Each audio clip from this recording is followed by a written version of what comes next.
حضرت علی ہی کا فرمان ہے کہ جس شخص نے ایک فرض روزہ چھوڑ دیا، رمضان کیوں کہتے ہیں؟ رمضان کا مطلب ہے جل جانا، کس چیز کا جل جانا؟ صلاۃ الاوابین حین ترمز الفصال، نیک لوگ ایک نماز پڑھتے ہیں کب؟ جب اونٹ کے پاؤں جلنے لگے، اونٹ کے پاؤں جب جلنے لگے، اونٹ کے بچے کے پاؤں جب جلنے لگے۔ تو رمضان میں جل جانا، اس کا روزے سے کیا تعلق ہے؟ اس کا روزے سے تعلق یہ ہے کہ 360 دن سال میں ہوتے ہیں چاند کے لحاظ سے، 330 دن کے گناہ اللہ رمضان کے روزوں میں ہر روز میرے آپ کے گناہ جلاتا ہے، جلاتا ہے، جلاتا ہے۔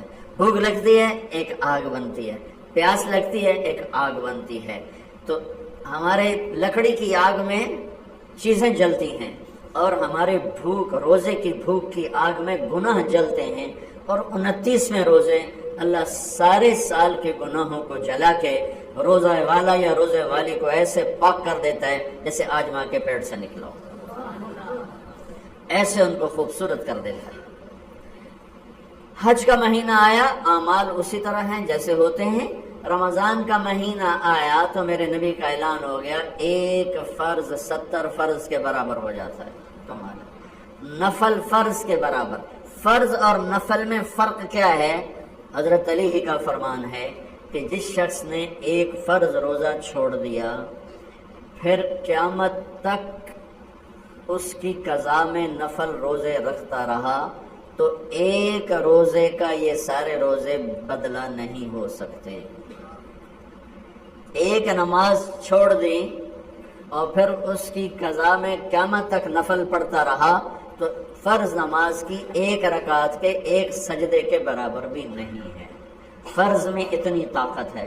تو اللہ کی رحمت کیسے متوجہ ہوتی ہے کہ رمضان کے مہینے میں اللہ فرماتے ہیں میرے محبوب کی امت ہے، ایک فرض کو 70 کے برابر کر دو، اور پھر فرماتے ہیں نفل کو فرضوں کے برابر کر دو، اور پھر فرماتے ہیں جو رات کو تراویح پڑھے گا، دن میں روزہ رکھے گا، آخری رات اسے ایسے دھو کے پاک کر دوں گا کہ اس کے ذمے گناہ کا ایک ذرہ بھی باقی نہیں بچے گا، سب گناہ اللہ تعالیٰ اس کے معاف فرما دے گا۔ اور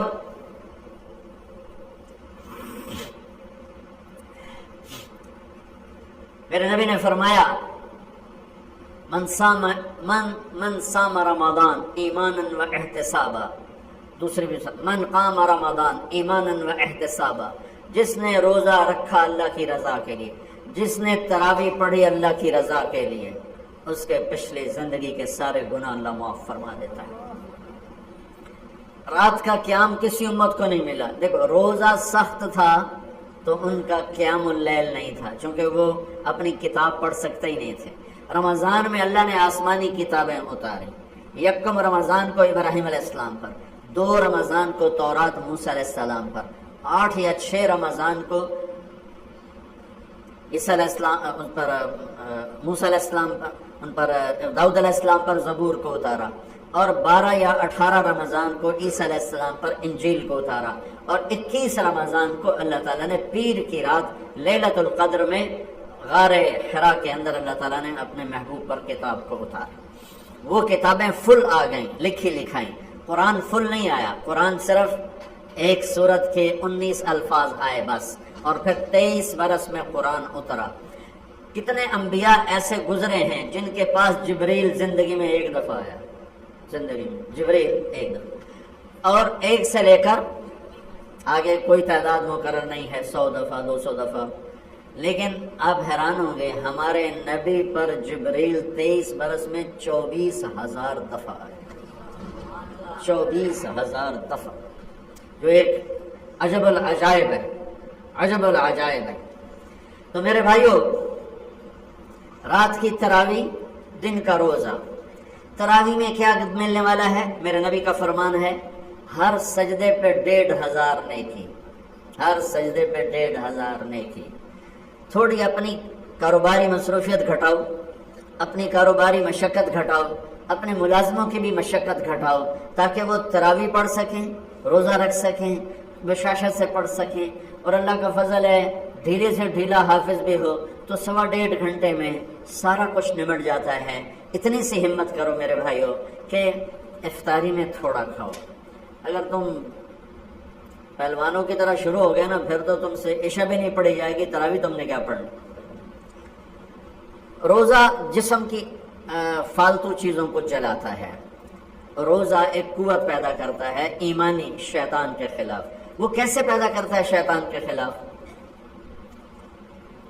اللہ تعالیٰ حلال کو بھی حرام کر دیتا ہے۔ جب بیوی کو بھی شہوت سے دیکھنا حرام ہو گیا اور یہ اس پہ قابو پا گیا تو اوروں کی عزت کو یہ حرام نظر سے کیوں دیکھے گا؟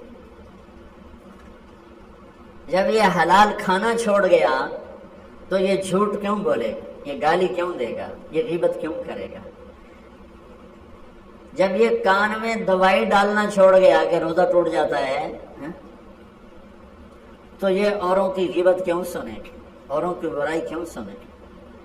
جب یہ آنکھ میں دوائی نہیں ڈالتا ہے کہ وہ حلق میں جاتی ہے، وہاں سے وہ پیٹ میں چلی جاتی ہے، روزہ ٹوٹ جاتا ہے، تو یہ ان آنکھوں سے غلط کیوں دکھے گا؟ یہ غلط کیوں کسی کی عزت کے اوپر اپنی بددیانت نظر کو ڈالے گا؟ تو جب یہ اندھیرے میں بند کمرے میں ٹھنڈا پانی پڑا ہوا ہے اور ہاتھ نہیں لگاتا ہے اور اللہ کا دھیان اس سے یاد ہوتا ہے کہ اللہ دیکھ رہا ہے، نہاتے ہوئے ہونٹ بند کر رہے تھے کہ کوئی پانی کا قطرہ منہ میں نہ چلا جائے اور میرا روزہ نہ ٹوٹ جائے، خراب نہ ہو جائے، تو یہ جب اللہ کا اتنا دھیان اس کو نصیب ہو جاتا ہے کہ اللہ دیکھ رہا ہے، ورنہ کیا کسی کو کیا خبر کہ میں 2 گلاس پانی پیتا ہے یا میں پیاس سے بول رہا ہوں۔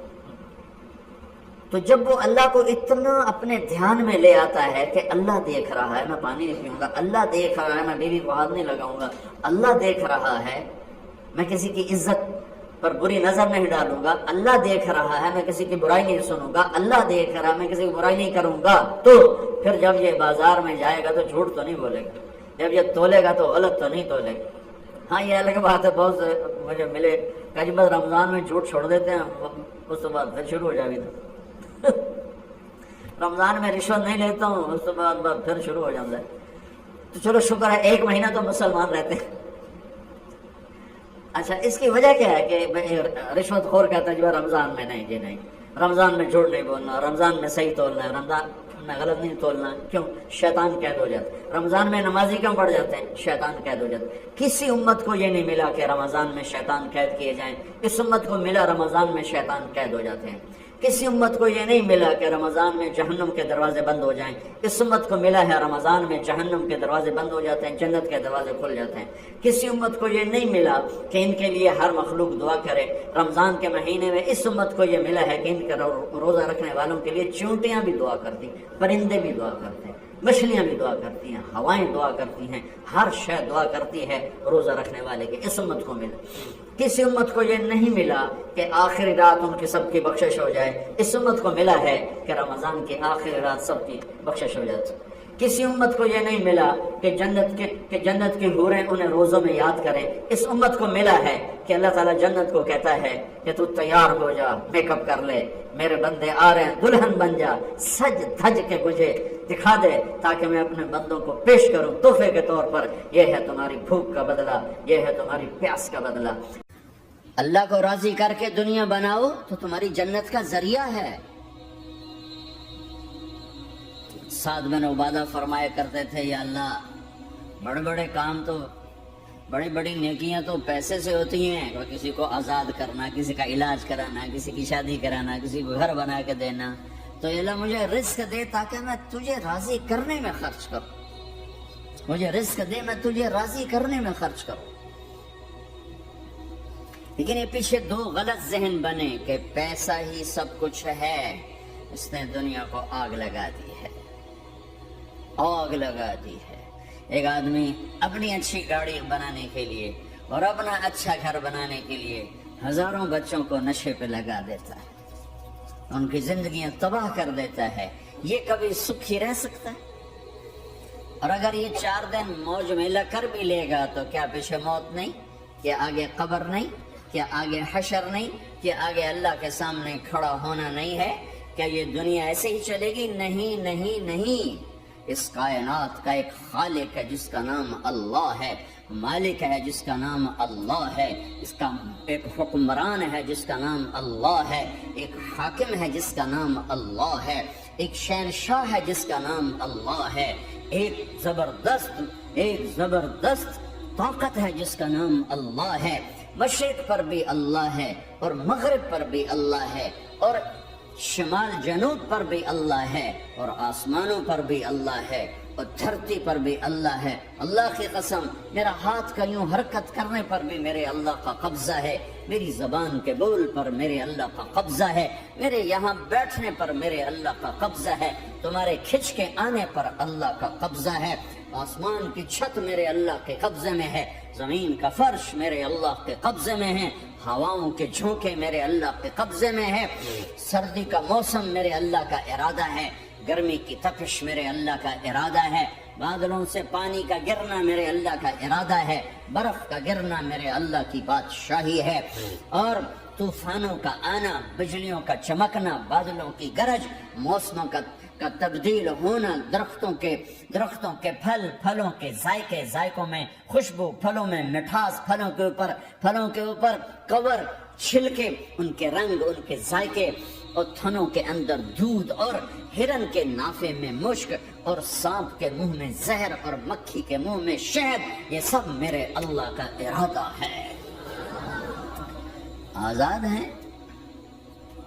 موت سے لڑ کے دکھاؤ، آزاد ہو؟ جوانی کو روک کے دکھاؤ، آزاد ہو؟